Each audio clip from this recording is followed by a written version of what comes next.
स्वागत है एक बार फिर से आपका आवाज अड्डा में। और आज चर्चा हो रही महाराष्ट्र की सियासत पर कि किस करवट बैठने वाली। भोटे साहब, जो हमने ब्रेक से पहले आपसे कहा था, ये जानने की कोशिश करेंगे कि जो उद्धव जी की शिवसेना है, मान लीजिए यही परिस्थिति रहती है और ज़्यादातर सब लोग उनकी तरफ चले गए, शिंदे गुट की तरफ, तो उद्धव जी के पास क्या विकल्प है? वो कैसे खड़ी करेंगे दोबारा पार्टी? तिवारी जो बहुत उत्साहित है, उस उत्साह के पीछे का इंफ्रास्ट्रक्चर आप मुझे समझाइए, ग्राउंड पे क्या है?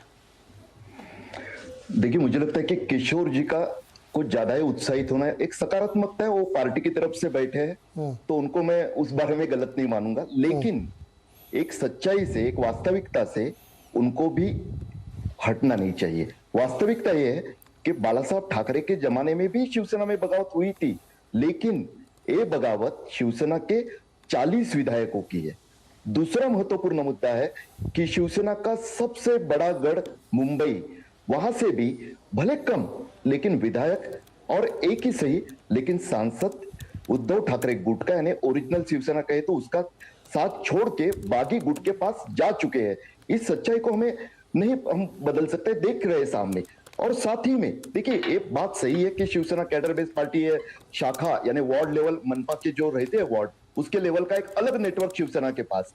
लेकिन जब जनप्रतिनिधि जाते हैं तो कम से कम 25% तो लोग उनके साथ जाएंगे, उनके समर्थक, शिवसैनिक जिसे कहा जाता है, कार्यकर्ताओं को, एक्टिविस्ट को शिवसेना के कल्चर में, वो लोग भी जाएंगे। साथ ही में उनको अपना मानने वाले, उनके अपने कमिटेड वोटर पर्सनल हर चुनाव क्षेत्र में होते हैं, वो भी जाने वाले हैं। देखिए, अब ही सही, देर से ही सही, शिवसेना के नेताओं ने जो काम अभी शुरू किया है, जैसे उद्धव ठाकरे ने शिवसेना भवन में बैठ के अपने नेताओं को मिलना, क्योंकि सबसे बड़ा आरोप जो शिंदे गुट की तरफ से लगाएगा वो था कि हमारे नेता हमारे लिए भी एक्सेसिबल नहीं है। उसको दूर करने की जो कोशिश, आदित्य ठाकरे अब लोगों से मिलने लगे, यात्रा पे निकल पड़े हैं। अगर गंभीरता से इस तरह से वो कोशिश करते हैं तो ये उनके लिए आगे की राह कुछ कम से कम, जो मैंने बात कही कि बॉसगिरी तो नहीं चलेगी, लेकिन कम से कम शिवसेना का अपना एक अस्तित्व इस महाराष्ट्र में कायम रहेगा। देखिए, आगे का जो सबसे बड़ी मैं बात बताने जा रहा था, जिसमें बात रुकी गई कि चुनाव आयोग के पास क्या होगा। अगर हम जिस पार्टी का हवाला दिया रामविलास पासवान जी की, उस पार्टी के झगड़े में क्या हुआ? चुनाव चिन्ह को, सिंबल को फ्रीज किया गया। मुझे जो दिख रहा है कि जो स्क्रिप्ट दिख रही है उसमें हर कोई जानता है कि पार्टी पे कब्जा हो या न हो, लेकिन तीर कमान ये चुनाव चिन्ह मुझे फ्रीज होता दिखाई देता है। और स्वयं शिवसेना के पार्टी के नेता ये बात कहने वाले मुझ जैसे लोगों को भी तब उसमें टीका टिप्पणी करते थे, लेकिन अब वो भी उस कोशिश में लगे हुए। अगर ये डर नहीं होता तो पिछले हफ्ते शिवसेना ने चुनाव आयोग के पास कैविएट दाखिल नहीं किया होता। देखिए, उन्होंने जो एफिडेविट करवा के लिए अपने पार्टी के कार्यकर्ताओं से और पदाधिकारियों से, उसके पीछे का भी मकसद वो है कि चुनाव आयोग के पास अपना पक्ष मजबूत करे। लेकिन मुझे लगता है कि सबसे बड़ी बात, दुविधा पार्टी सिंबल फ्रीज होने की शिवसेना के सामने आने वाली। और जैसे कि आपने नीरज जी कहा, चुनाव अक्टूबर ही नहीं, तुरंत जैसे ही बारिश कम होगी महाराष्ट्र की, अब ओबीसी का समस्या भी हल हो चुकी है। चुनाव 2-3 महीने में होना तय है, जहां पे एग्जैक्टली। क्योंकि भोटे जी, एक चीज इससे पहले क्या हुआ, चुनाव तो मुझे लगता है कि अपने यहाँ 30 सितंबर तक बारिश होती है मुंबई में, उसके बाद चुनाव हो जाएंगे। अगर मान लीजिए सिंबल फ्रीज हो गया, और जो कि हो सकता है, तो किसका एज रहेगा? चुनाव चिन्ह तो गया, अब कोई अलग अलग चुनाव चिन्ह रखेंगे। देखिए, इस बारे में ऐसा है कि सबसे बड़ी लाभार्थी तो इसमें मुझे भाजपा नजर आती है कि इसमें कोई, मैं क्यों उसकी वजह बताता हूं। देखिए, वजह बताता हूं, मैं कानूनन भी बताता हूं। फिर अगर न्यायालय का फैसला कल होकर एकनाथ शिंदे गुट के खिलाफ जाता है तो भी महाराष्ट्र के सदन की स्थिति जो बनने वाली है नीरज जी, उसमें भाजपा के पास बहुमत होने वाला है। क्योंकि राज्यसभा चुनाव में भाजपा ने 134 विधायक जुटा लिए थे। अगर विधायकों की संख्या फ्लोर पे कम हो जाती है तो बहुमत का आंकड़ा भी कम हो जाता है। अभी जो कि बहुमत का आंकड़ा 144 पर है, वो घटकर तब और ज्यादा, मुझे लगता है 135 तक आ जाएगा। और 1-2 विधायक जुटा पाना भाजपा के लिए कोई नहीं, मैं टेक्निकलिटी में नहीं जा रहा हूं। मैं इस सेगमेंट में मैं उस जो बात आपने शुरू की ना भोटे साहब, मैं उसी को एक्सपैंड कराने की कोशिश कर रहा हूं जी। उसी बारे में बताता हूं। हाँ, संक्षेप में रखिए जी।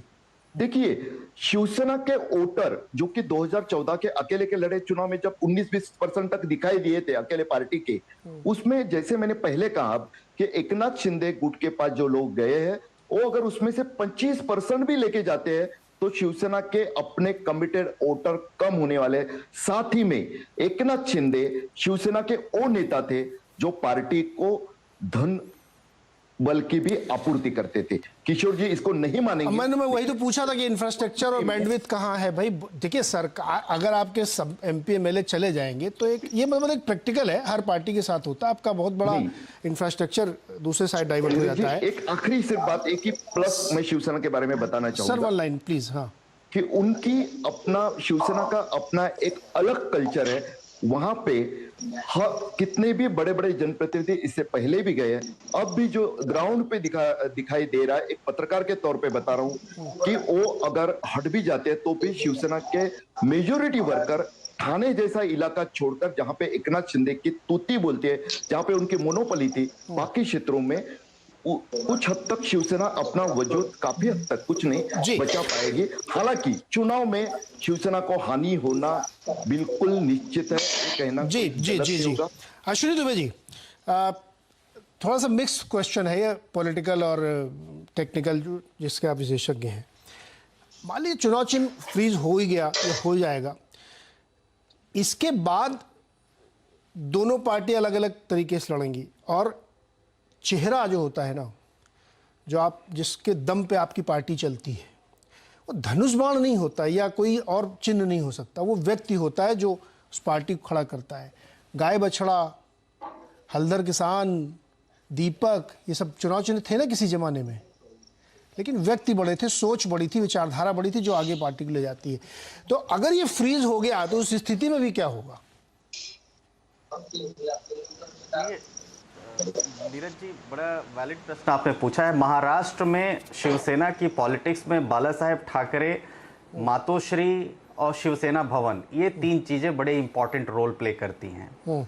बाला साहेब ठाकरे को एकनाथ शिंदे जी ने कभी क्रिटिसाइज नहीं किया, वो कहते हैं कि हम सच्चे शिव सैनिक हैं। मातोश्री उद्धव ठाकरे जी के पास है। अब रही बात शिवसेना भवन की, वो एक विषय है। परंतु अभी हमारे विद्वान पैनलिस्ट बात कर रहे हैं धनुष बाण की। धनुष बाण झारखंड मुक्ति मोर्चा का भी सिंबल है। तो ये कोई नेशनल पार्टी नहीं है कि इसका सिंबल आइडेंटिफाइड है, जैसे कि हाथ का पंजा और कमल निशान हो गया। ये एक पार्टी है जिसमें सिंबल किसको मिलेगा वो इलेक्शन कमीशन तय करेगा अपने पैरामीटर से। जरूरी नहीं है फ्रीज कर दें। अगर फ्रीज कर दें तो आप समाजवादी पार्टी के केस में देखिए, जब दोनों पार्टीज, दोनों गुट क्लेम कर रहे थे तो साइकिल सिंबल दिया। सिंबल इसलिए इंपॉर्टेंट होता है कि आखिरी व्यक्ति तक उसका पहुंचना जरूरी होता है। और वो जो पैरामीटर इलेक्शन कमीशन के हैं, वो पैरामीटर्स डिसाइड करेंगे, ना कि शिवसेना का संविधान डिसाइड करेगा। शिवसेना के संविधान के मुताबिक ऑफिस बियरर्स का नंबर और कितने मेंबर्स अभी हैं, फाउंडर्स मेंबर्स में से कितने मेंबर्स हैं, नेशनल एग्जीक्यूटिव में कितने मेंबर्स हैं, युवा सेना के कितने मेंबर्स हैं, महिला सेना के कितने मेंबर्स हैं, शाखा प्रमुख, तालुका प्रमुख कितने मेंबर्स हैं, एमपी एमएलए का आपने देख लिया कि वो सारा का सारा उनके पास है। तो वो इलेक्शन कमीशन का प्रोरोगेटिव है और उसमें मेरे ख्याल से धीरे धीरे शनय बीजेपी या आप कह लीजिए शिवसेना लीगली एडवाइस से आगे जा रही है। उन्होंने कल अपनी कार्यकारिणी प्रस्तुत कर दी है, आगे आने वाले दिनों में भी आपको दिखेगा। 5 महत्वपूर्ण केसेस जो हैं उसकी हम बात कर लें। किशोर तिवारी जी, आप अगर आपकी बात को कॉन्ट्राडिक्ट करेंगे तो आप कहिएगा, लेकिन मेरे को कंप्लीट कर लेने दीजिए। 5 महत्वपूर्ण बातें हैं। पहला ये जो मुकदमे हैं कि डिप्टी स्पीकर से शुरू की गई अयोग्यता की कार्यवाही के खिलाफ एकनाथ शिंदे की याचिका, डिप्टी स्पीकर रिमूव हो गए और डिप्टी स्पीकर का जो एक्शन था वो 5 जजेस बेंच से डायरेक्ट हिट था। तो वो मैटर कायदे से हम देखें तो डिप्टी स्पीकर का एक्शन, तो जो डिस्क्वालिफिकेशन का नोटिस है वो खत्म नहीं हुआ, लेकिन डिप्टी स्पीकर रिमूव हो गए। दूसरा मुकदमा डिप्टी स्पीकर की ओर से शुरू की गई अयोग्यता की कार्यवाही के खिलाफ भरत गोगावले और 14 बागी विधायकों की याचिका। तीसरा, गवर्नर की ओर से उद्धव ठाकरे को सदन में बहुमत साबित करने के निर्देश के खिलाफ सुनील प्रभु की याचिका, जिसमें सरकार भी बन गई।